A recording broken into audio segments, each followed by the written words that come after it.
तेरे चेहरे की उदासी पे है दुनिया की नज़र, मेरे हालात पे अब किसकी नज़र जाएगी। तुम जो ये मशवरा तर्क वफा देते हो, उम्र एक रात नहीं है जो गुजर जाएगी।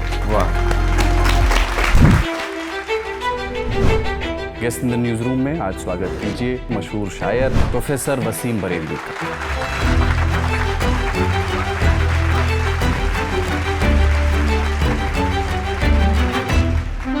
थोड़े से इसरार और लंबे इंतजार के बाद ये खुशनसीबी हमारे हिस्से आई है। मेरे ख्याल में ज़िंदगी में जो चीज़ें इंतज़ार के बाद मिलती हैं उनकी अहमियत ज़्यादा हुआ करती है।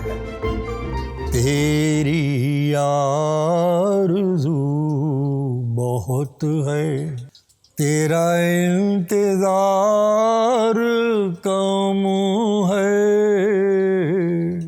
शायर साहब जब ये लिख रहे थे तो वो इन दोनों परिस्थितियों के बारे में सोच रहे थे या कुछ तीसरी चीज सोच रहे थे? कभी किसी शायर से शेर का मतलब मत पूछिएगा। इतना बिखराव संभाला नहीं जाता मुझसे, खुद को YouTube पे डाला नहीं जाता मुझसे।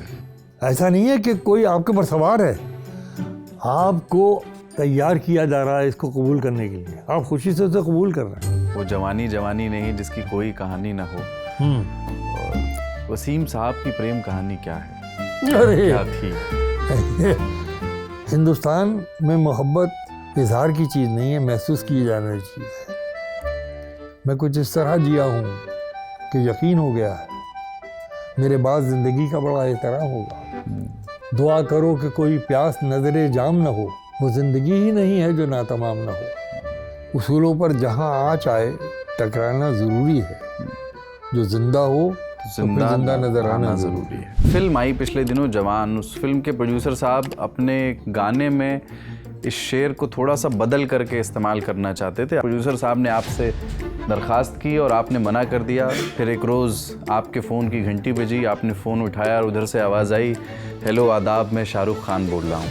महज़ब तरीके से, नहायती अखलाक के साथ, मोहब्बत के साथ, इज़्ज़त के साथ उन्होंने कहा कि मैं शेर तो ये आपका ऐसे ही पहुँचेगा जैसे है, लेकिन फिल्म की गाने की मजबूरी। मैंने कहा ये बात अगर वो पहले दिन कह देते मैं पहले दिन हाँ कह देता, आपको ज़हमत नहीं करना पड़ती। जॉन एलिया की बड़ी धूम मची और आपने तो उनके साथ मुशायरे पढ़े हैं। वो किस्सा सुनाई ना पाकिस्तान में जब वो बहुत अजीब किस्सा है साहब।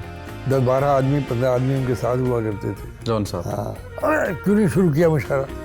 वहाँ अफरा तफरी मच गई और अफरा तफरी ऐसी मची कि साहब वो जो मुंतज़मीन थे उन्होंने, मैं और बशीर बहादुर दोनों जनाब अली वो छुपे के यहाँ पर कोई हंगामा ना हो जाए। तोहरा रंग चढ़ा तो मैंने खेली रंग मिचोली, हाँ, अंग अंग लपटों में लिपटा बोले था एक बोली, मगर अब साजन कैसी होली। इतनी शायरियाँ चांद पर लिखी जाती हैं, मुझे नहीं लगता किसी और चीज़ पे इतनी शायरियाँ लिखी जाती। तो चांद और शायरी का क्या रिश्ता है? चांद और शायरी का रिश्ता फासले का है। सर, जब आपके शेर कभी पार्लियामेंट में गूंजते हैं, आपके माइंड में क्या आता है जब आपको पता चलता है? यार जब तुम्हारे बच्चे को कोई गोद में लेके खिलाएगा, प्यार करेगा, उसका संभालेगा, कैसा लगेगा आपको? शेर शायर की औलाद होता है।